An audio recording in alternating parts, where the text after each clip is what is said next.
ما تتصدموش وما تزعلوش وما تغضبوش. هلو هلو هلو هلو يا حبايبي يا حلوين، عاملين ايه؟ يا صباح الفل عليكم، تحياتي كل الناس بتسمعنا، معاكم رانيا سمير.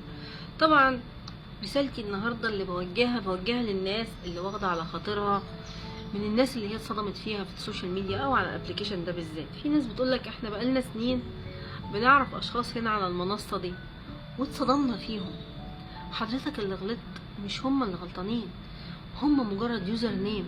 انت المفروض تتعامل معاه على انه يوزر نيم، ما تزعلش منه، هو يوزر نيم. حتى لو طالع بشخصيته، حتى لو طالع بفيديوهاته، حتى لو طالع بصوره، انت ما قابلتوش على ارض الواقع، ما شفتش لغة الجسد بتاعته، ما قعدتش معاه، ما شفتش عينيه كدابة ولا صادقة، ما تعرفش عنه حاجة اكتر من اللي هو بيحكيهولك، ما تقابلتش معاه واستشفيت من مشاعرك ناحيته حاجة. انا ياما عملت ايفنتات في مصر، وياما قابلت ناس كانوا بيقولوا مثلا عن نفسهم في السوشيال ميديا اشياء، وعلى ارض الواقع كنت بتفاجئ باشياء تانية خالص.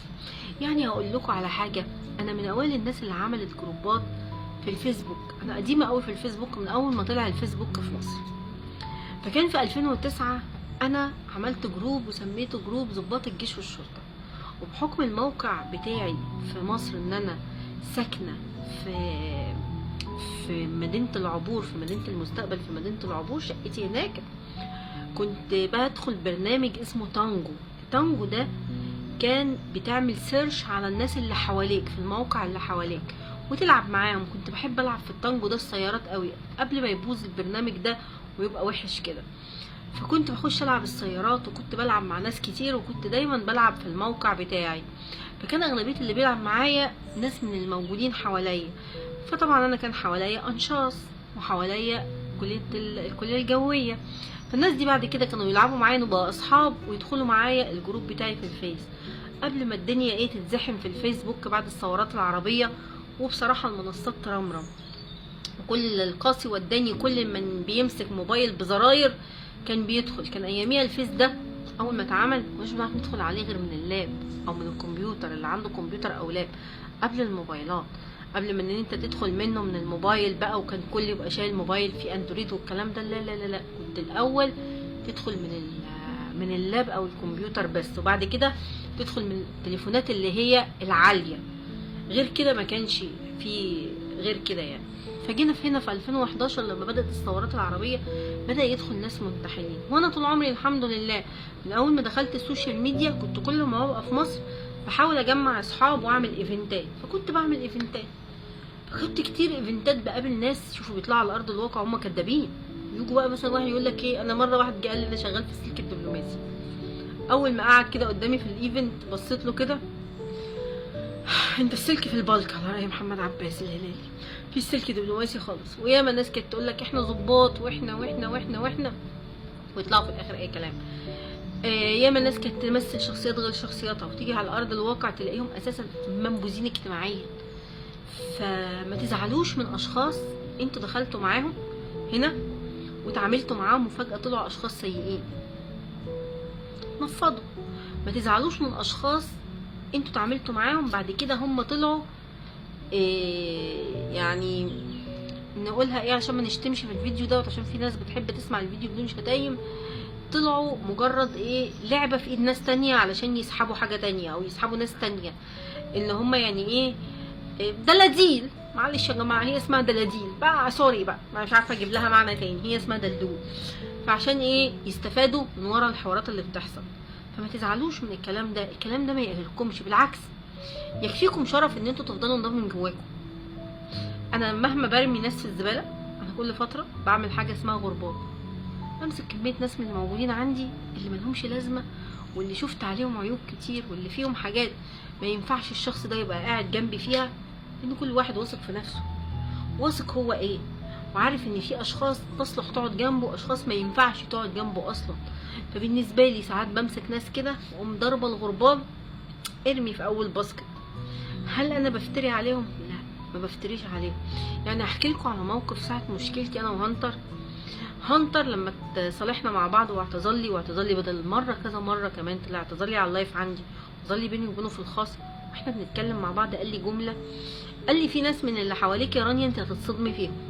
الناس اللي انت بتكلميهم. قلت له انا ما بتصدمش في حد، انت ما بتعرفنيش، قلت له انا اصلا محدش بيشغلني، الناس ما بتاخدش من وقتي اكتر من الفيديو اللي انا بعمله معاهم واكتر من اللايف اللي انا موجوده فيه. مسافه ما قفلت اللايف ومسافه ما نزلت اللايف، لو رحت لايف تاني بتعامل معاهم على اني لسه بسلم عليهم، السلام عليكم عاملين ايه، من الاول وجديد، بعيد من نقطه ومن اول السطر.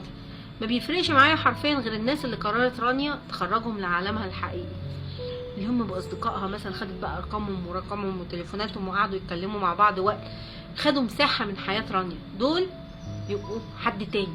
وفي ناس تانية ممكن تاخد مساحه من حياه رانيا لبعض الوقت، بعد كده رانيا تكتشف ان الناس دي ملهاش اي 30 لازمه في الحياه غير ان هم بيتكلموا عن الناس.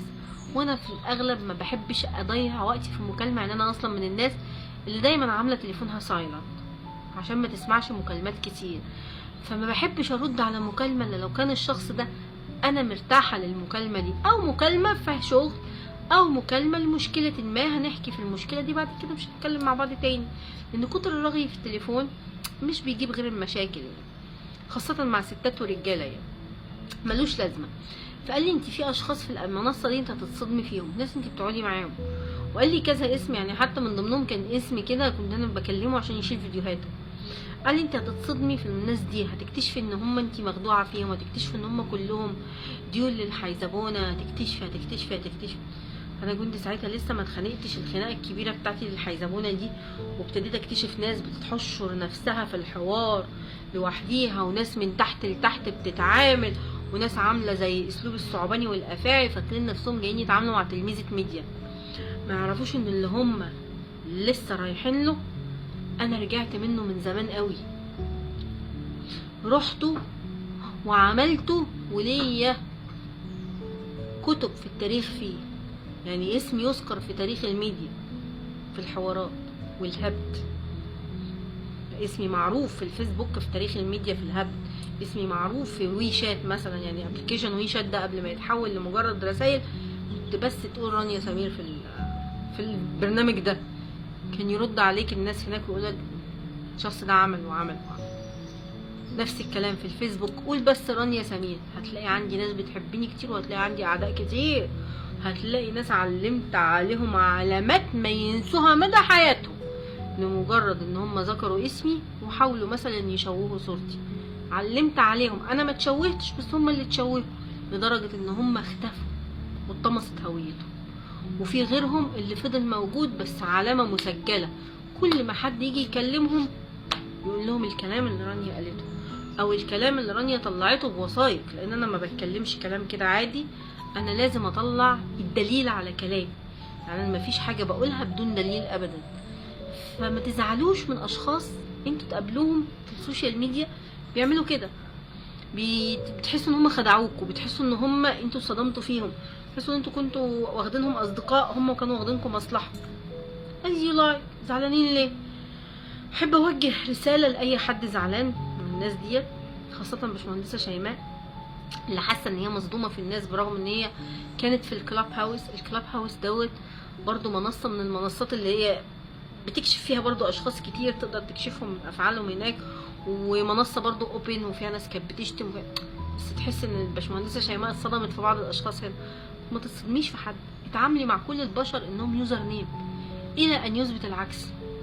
انا عن نفسي كرانيا بتعامل معاهم كده.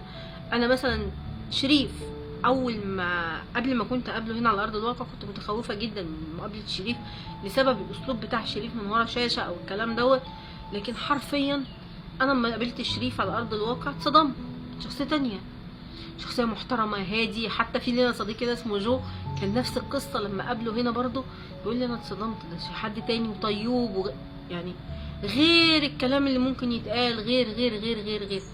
فاوعي تنغشي اللي عامل صاحبك، بالعكس اللي عداوته واضحه او اللي هو ظهوره واضح ردود افعاله واضحه احسن مليون مره من البني ادم الكهين السهن السهتان. فما تزعليش من حد، بالعكس احمدي ربنا ان هو بيكشف لك كل حد. يلا تحياتي لكم اينما كنتم واينما وجدتم، كانوا معكم رانيا سمير، والسلاماتي والشوب الكاكاو، واللي متغاظ مننا يعمل زينا، وهري يا مهري وانا على مهلي. باي باي.